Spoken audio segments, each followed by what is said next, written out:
الله الرحمن الرحيم. In the name of God, the merciful, the compassionate, our thanks be to Allah for His mercy and blessings upon the Prophet and his kin. Mr. President, allow me first of all to thank His Excellency the Secretary General for his comprehensive report entitled Assistance in Mine Clearance. The report indeed provides us with the main elements which will help our efforts aimed at dealing with all the aspects related to mine clearance. Mr. President, it is indeed gratifying to know that there is an increasing awareness within the international community as to the acuteness and the scope of the danger caused by landmines which have been planted irresponsibly and indiscriminately. The Secretary General has explained in his report that landmines do not kill human beings only, but destroy whole countries because they hamper the reconstruction of a normal economic and social life. It is indeed horrifying to read facts connected to the arbitrary and indiscriminate use of landmines. More than 110 million landmines have been scattered throughout the world. Every month, more than 800 people fall victim to those mines, most of them civilians and innocent bystanders. The number of people maimed or handicapped is even greater.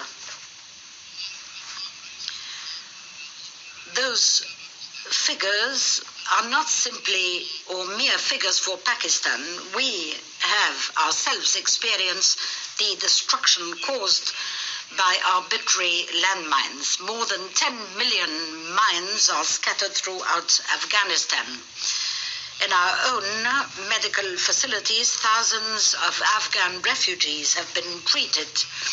Pakistan, in fact, has undertaken the treatment of those victims and their rehabilitation, and moreover, we continue to host a very large number of refugees, for landmines are an obstacle to the safe return of those refugees to their homeland. Mine clearance is indeed a precondition for reconstruction in any country. It is necessary to re-establish an environment which will enable society to resume its ordinary daily life. Mr. President, it is indeed comforting to note that steps have been taken throughout the past few years to alleviate the problem of landmines and particularly the humanitarian aspects of such mines. The United Nations have established a strategy to deal with the problem of landmines, has even established a voluntary trust fund for assistance in emergency situations, and in order to complement the contributions of member states, an international conference dealing with mine clearance was held last July. This was the first time such a large number of politicians and experts from different parts of the world came together to discuss all the dimensions of the problem of landmines. In fact, the conference, which brought together approximately 100 government representatives and 60 organizations, is proof of the increasing awareness of the problem of landmines. Contributions were pledged to the tune of approximately $20 million at the conference, which would allow the fund to become fully operational. Efforts are still being undertaken to alleviate the sufferings of the victims from landmines. However, mine clearance is very slow and lags behind. Last year, only 100,000 mines were cleared, and if at this rate we would need approximately 1,000 years to put an end to the 110 million mines scattered throughout the world. Two questions arise. Why the slow pace? And can we speed it up? The reason for the slow pace is the lack of resources and the limited capacity of the affected countries. The primitive technology for the detection and clearance of mines is also a reason. And above all that, a lack of technical international cooperation. Yet the problems are not insuperable, and we can overcome them by objective planning.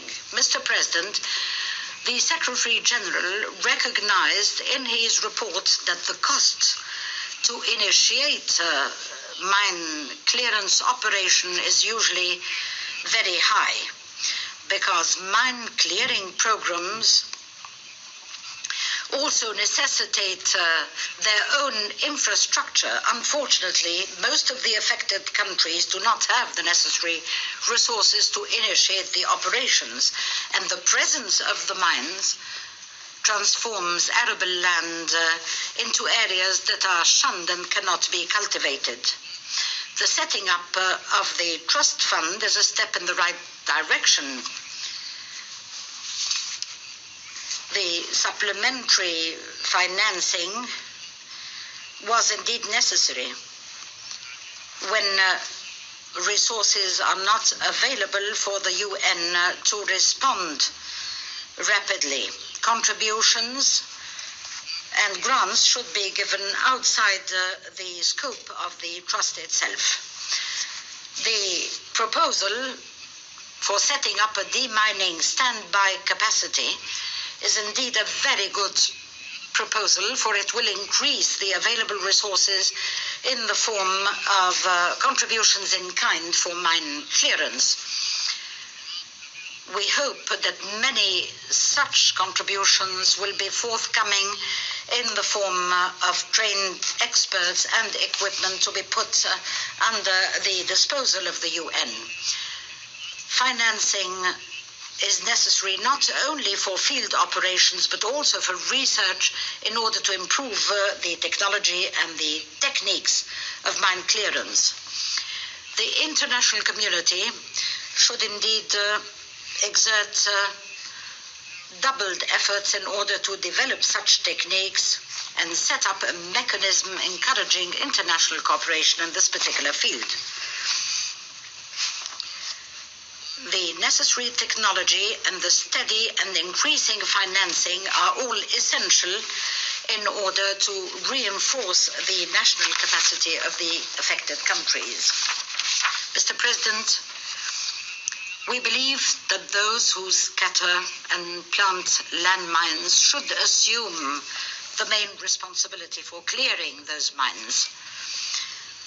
Those who have caused chaos by scattering such mines in an arbitrary fashion should not leave the scene of the massacre.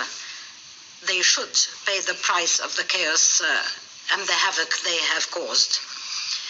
International operations of mine clearance should be based on that particular principle rather than entrusting the affected countries alone with the responsibility of clearing the mines. Mr. President, mines are still being scattered without the provision of the maps of such mines.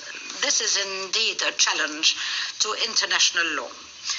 The problem is not static, and in this respect, the relevant agencies of the United Nations are considering the measures to control armament and disarmament. We do not need to dwell at length, for Pakistan has been part of all the efforts to solve the problem and will continue to do so. Thank you very much, Mr. President. I think